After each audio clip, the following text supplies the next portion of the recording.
Today we are going to study periodic classification of elements. In this chapter, we will be studying what were the different methods of classifying elements before we started studying modern periodic tables. In today's time, we are studying modern periodic table. But what was the previous techniques that were used? So let's start with that. At present, 118 elements are known to us. All these have different properties. Out of these 118, only 94 are naturally occurring. तो आज present time में अगर हम देखें तो करीब 118 element जो हैं डिस्कवर हो गए हैं, उनमें से सिर्फ 94 नेचुरली अकरिंग है, तो बाकी यानी कि आर्टिफिशियली प्रिपेयर किए गए हैं. अब सवाल ये उठता है कि एलिमेंट्स जो कि एक सबसे प्योरेस्ट फॉर्म है नेचर का, and when compounds are formed by the combination of elements, and when elements और the compounds they are mixed in different ratios, we form mixtures. So ये जो एलिमेंट्स हैं, क्या ये मतलब इनको कोई पढ़ने का तरीका है? So that's is the main thing that we are going to study in this chapter. Because when we start studying their properties, तो अगर हम एक की पढ़ेंगे, दो की, चार की, 10 की, and finally will get confuse, क्योंकि कोई प्रॉपर्टी किसी की किसी और से रिजेंबल करेगी. यानी कि इस तरीके से पढ़ना जो है वो बहुत ही कंफ्यूजिंग हो जाता है. So scientist thought that there must be some technique that we could make some arrangement that we could easily remember the properties of elements. So that is what is called as a classification of elements. और जैसे हम classification एक human nature ही है कि हम चीज़ों को divide करते हैं ग्रुप्स में. जो एक ही जैसी दिखने वाली चीज़ें हैं हम उनको एक ग्रुप में रख देते हैं. तो ये हमारी एक बेसिक नेचर भी है कि अगर हमारा स्टडी टेबल है तो वहाँ स्टडी टेबल पे हमारी स्टडी से रिलेटेड चीज़ें ही होंगी. अगर हम किचन देखें तो किचन में किचन से रिलेटेड चीज़. तो क्लासीफाई करने से हमारा काम सिस्टमैटिक और ज़्यादा easier, it saves time also, and it makes the work easier also. So in this slide you can see that hydrogen, mercury and iron is being shown. So these are elements, so that you could know that actually periodic table में आपको पता होना चाहिए कि हम classify किसको कर रहे हैं, divide किसको कर रहे हैं. We are dividing elements. As different elements were being discovered, scientists gathered more and more information about the properties of these elements. They found it difficult to organize all that was known about the elements. They started looking for some pattern in their properties, on the basis of which they could study such a large number of elements with ease. अब जैसे जैसे elements discover हो रहे थे, उनकी गिनती बढ़ रही थी, तो it was not so easy to remember their properties. So they needed a well organized system which could help them in learning the properties of these elements with ease. Ease means आसानी से. So this is the present time periodic table. We'll study it in the end. This is just a look of that periodic table. So let us study the history of periodic table. So long back, Daubigny's triad was one of the technique that was used for classifying elements. So it was Johann Wolfgang Daubigny, a German chemist, who classified, and this was the first method of classification of elements. And what was his technique? He made a group of three elements. What was the criteria of making a group of three elements? He made the group on the basis of the similarity of their properties, कि उनकी properties similar है. So he made a group of three elements.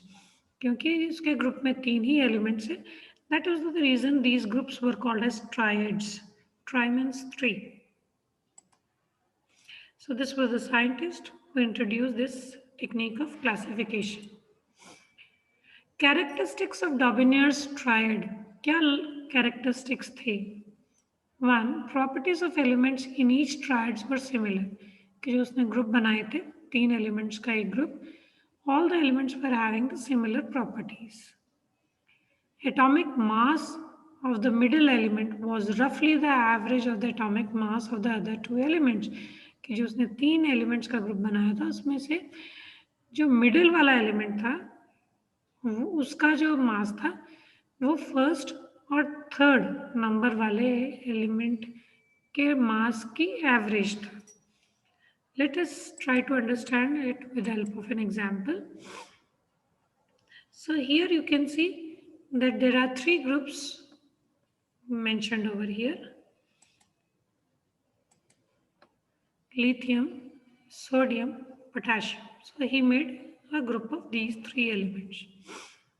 So the atomic mass of lithium is 6.9.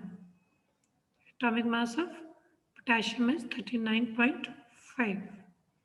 So his criteria was कि ये सारे के सारे जो तीनों एलिमेंट्स हैं इनकी प्रॉपर्टीज सेम है. Okay, that was the first point. Second point कि जो मिडल वाला है, मिडल किसमें यहाँ पे कौन है? सोडियम. सोडियम का जो मास होगा वो लिथियम यानी कि फर्स्ट पोजीशन पे जो रखा है और पोटेशियम जो थर्ड पोजीशन पे रखा है, इनकी एवरेज होगा. तो एवरेज कैसे निकाला जाता है? You need to add 6.9 plus 39.5. What will be the answer you will be getting? You will be getting 45.9. Now divide it by 2. So it will be nearly close to 23. So this was the second characteristic of the Daubigner's triad.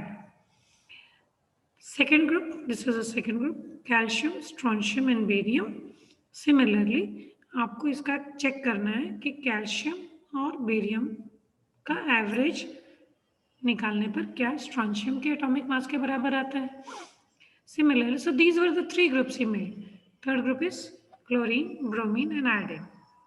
So again check it out that कि chlorine और bromine के atomic mass का average जो है that is close to bromine's atomic mass or not.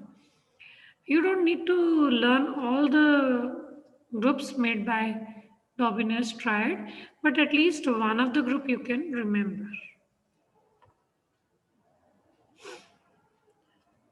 So don't worry that you need to remember all the groups. You just having a rough idea of one of the group is sufficient. Limitations of Daubigner's. Limitation means उसकी कमियाँ क्या रही. So इसमें word limitation भी use हो जाता है, कई बार demerit भी use हो जाता है. So Daubigner's could not identify, he could only identify 3 triads. Daubigner सिर्फ 3 ही triads बना पाया, यानी कि 3 ही groups बना पाया. He was not able to prepare triads of all the known elements. कि उस टाइम जितने भी elements discover हुए थे उन सारे elements को वो 3-3 के ग्रुप में डिवाइड नहीं कर पाया. So that was one of the demerit or we can say one of the limitation. And that was the reason कि फिर इस क्लासिफिकेशन के तरीके को डिस्कार्ड कर दिया गया था, इसको यूज नहीं किया गया था. Second method of classification that we need to study is Newland's laws of octaves. So John Newland, who was an English scientist, arranged the known elements in order of their increasing atomic mass, and he called it the laws of octaves. This is known as Newland's laws of octaves also. तो John Newland ने जो तरीका classification का किया उसने भी triad की तरह ही इंक्रीजिंग एटॉमिक मास का क्राइटेरिया रखा. और उसने उसका क्राइटेरिया क्या था? उसने उसको दिया लॉज ऑफ ऑक्टावेज. ये ऑक्टावेज, ऑक्टा वर्ड आ रहा है यानी कि 8 का कोई फिगर इसमें इम्पॉर्टेंट है. तो क्या इम्पॉर्टेंट था? इम्पॉर्टेंट ये था कि उसका कहना ये था कि अगर हम इंक्रीजिंग एटॉमिक मास के बेस पे अपने एलिमेंट्स को रख दें तो फर्स्ट और 8th एलिमेंट की प्रॉपर्टी सिमिलर होती है. So this was the scientist who introduced this law. So he made the classification in this way. ये उसका तरीका था क्लासिफिकेशन का. तो उसने जो हमारे म्यूजिकल नोट्स हैं उनको लिया, सा, रे, गा, मा, पा, धा, नी. और ये नीचे जो लिखा गया वो वहाँ की जो म्यूजिकल नोट्स हैं उनको यूज़ किया गया है। लेकिन हमें क्योंकि हम इंडियंस को हमारे यहाँ के म्यूजिकल नोट्स का पता होता है तो हमारे लिए ये इजी है।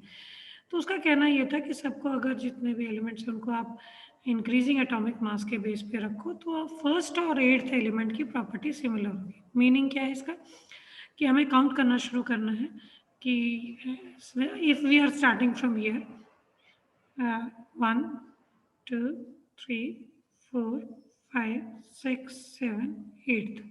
तो अगर ये फर्स्ट पे काउंट किया था तो एट्थ कौन सा आया? फ्लोरीन। तो कहते हैं कि फर्स्ट वाले की और एट्थ वाले की प्रॉपर्टी सिमिलर होगी। ये चाहे आप कहीं से भी स्टार्टिंग करो काउंटिंग। मान लो मैं यहाँ से काउंट करना शुरू करती हूँ। तो दिस इज 1 2 3 4 5 6 7 8। फर्स्ट वाला और एट्थ वाला उसके पर नीचे है। तो इसकी और इसकी यानी कि प्रॉपर्टी सिमिलर होगी। ये क्राइटेरिया था न्यूलैंड्स लॉज ऑफ ऑक्टावियस का।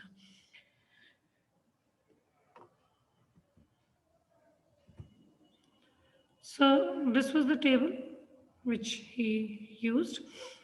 अब जब उसने ये टेबल बनाया तो एक नया क्लासिफिकेशन का तरीका यूज़ हुआ। अच्छा, कोई भी साइंटिस्ट अगर कोई तरीका बताता है तो अगर अगर अच्छा होता है तो यूज़ होता है, बट होता क्या है कि अगर उसमें कुछ कमियां हों तो फिर वो रिजेक्ट हो जाता है और उसकी जगह पे कोई नई चीज़ आती है। ऐसे डिवाइसेस में भी है कि भाई कोई डिवाइस इंट्रोड्यूस हुआ, अच्छा है, ठीक है, यूज़ होना शुरू हो जाता है।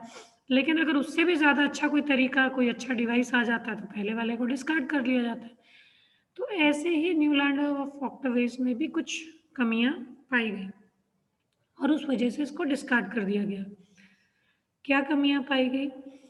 एक कमी ये थी कि ये जो क्राइटेरिया ये कहते थे कि भाई फर्स्ट वाला और एट्थ वाले हम काउंटिंग करें तो उसकी प्रॉपर्टी सिमिलर होगी, ये चीज़ सिर्फ कैल्शियम तक ही, यानी कि यहाँ तक ही ये वर्कआउट कर रहा था, उससे आगे ये वर्कआउट नहीं कर रहा था कि हम मान लो यहाँ से काउंटिंग करना शुरू करें या कहीं से आगे से काउंट करें तो सिमिलर आ रहा था, ऐसा हो नहीं रहा था। सो ये एक डीमेरिट था इसका। एक उसने एक ही स्लॉट में, एक ही बॉक्स में दो दो एलिमेंट्स रख दिए थे, जैसे यहाँ कोबाल्ट और निकल को रख दिया गया है, विच इज़ रॉन्ग। ऐसे ही इस स्लॉट में भी आपको दो एलिमेंट्स नजर आएंगे। अच्छा, एक और इसकी मिस्टेक क्या थी कि जैसे अब ये कोबाल्ट और निकल इस ग्रुप में रख दिए गए हैं, इनकी प्रॉपर्टीज इनसे रिजेम्बलेंस कम है, फ्लोरीन, क्लोरीन, ब्रोमीन वगैरह से कम है। और निकल और कोबाल्ट की प्रॉपर्टीज आयरन से काफ़ी रिजेंबल है तो और आयरन से काफ़ी दूर कर दिए गए हैं। तो ये कुछ मिस्टेक्स इसमें रही।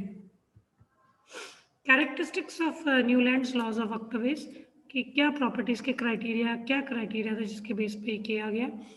It contain the elements from hydrogen to thorium. Hydrogen से लेकर थोरियम तक इसके अंदर सारे एलिमेंट्स थे। 2. Properties of every eighth element were similar to that of the first element. So वही criteria which I have explain कि हर यहाँ जहाँ से भी आप काउंटिंग शुरू करोगे उसके फर्स्ट और एट्थ एलिमेंट की प्रॉपर्टीज सिमिलर होंगी। Limitation of Newlands law of octaves की उसकी कमियां क्या रही? 1. The law was applicable to element up till calcium only. सिर्फ कैल्शियम तक ही एप्लीकेबल था, उससे आगे एप्लीकेबल नहीं था। Second point, it contained only 56 elements. Further, it was assumed by Newlands that only 56 elements existed in nature and no more elements would be discovered in future. तो दूसरी कमी क्या थी कि उसने कहा कि उस टाइम 56 एलिमेंट्स डिस्कवर्ड थे, तो ठीक है वो सारे सारे एलिमेंट्स क्लासिफिकेशन में आ गए, लेकिन उन्होंने कहा कि सिर्फ 56 ही एलिमेंट्स रहेंगे, आगे कोई एलिमेंट डिस्कवर होगा नहीं। लेकिन ऐसा कुछ नहीं हुआ, आगे भी एलिमेंट्स डिस्कवर हुए, तो ये भी उसकी बात गलत साबित हुई। In order to fit the elements into the table, Newlands adjusted two elements in the same slot as I showed you, कि उन्होंने एक ही स्लॉट में दो दो एलिमेंट्स एडजस्ट करे हुए थे and also put some unlike elements under the same note. कि कई जगहों पे ऐसा था कि उनकी प्रॉपर्टीज अलग अलग थी लेकिन फिर भी एक ही जगह पे डाल दिया। फॉर एग्जांपल कोबाल्ट और निकल are in the same slot and these are placed in the same column as fluorine, chlorine, bromine, उस वाले कॉलम में ही उसको डाला हुआ है। जो कि गलत है. Which have different properties than these elements. तो कोबाल्ट और निकल की तो फ्लोरीन क्लोरीन ब्रोमीन से प्रॉपर्टीज रिजेंबल ही नहीं करती, फिर उस जगह पे उसको क्यों डाला गया है.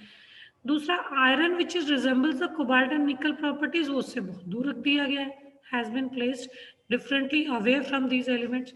सो ये कुछ कमियां उसमें थी. मेंडलेव्स पीरियोडिक टेबल हम ये करेंगे next time. So this was till now we have studied two methods of classification, and this is the third method of classification which we'll be doing in the next video.